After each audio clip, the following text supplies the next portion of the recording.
I'm a 3D modeler making models to create a game in Roblox with my friends inspired by the Backrooms. Starting off, I'll create the iconic Backrooms level, Level 0, starting with the blockout in the background.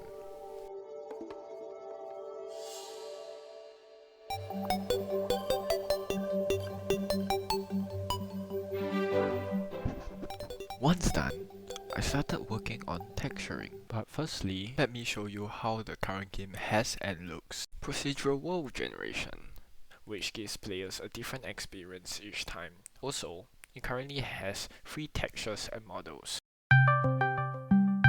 What? Zone? What about you to remake the first level? Okay. With that, I proceeded to texture the basic shape. Looking at the carpet, Fortnite texture came into my mind. So I placed the texture down and changed it to smooth F1, reduced the randomness, and tested how it looked as a normal map. Using the eyedropper tool, I was able to give the texture a color. To make the texture look way cooler, I added a musgrave texture connected to the roughness to give it a moist puddle-like look. For the ceiling, I played around with the Fortnite texture to create the cowl spots. The mortar is overlapping each other, so I used the wave texture instead of the brick texture. I made it so the cowl spots will only appear on the black part.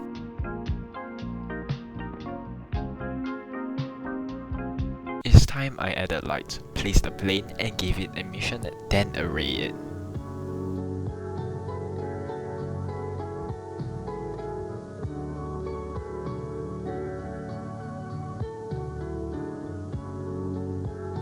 The two different colors on the textures can be changed with the color ramp. Using the eyedropper tool, I give it a temporary color.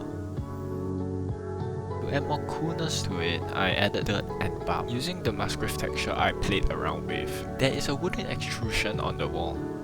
To make it, I used a wave texture and subtracted the unnecessary. I overlapped the texture over the main and make it pop with bump. To make the fan was easy.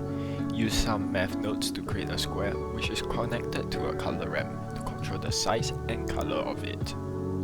It's time to test how the game looks. Baked all the textures and tested how the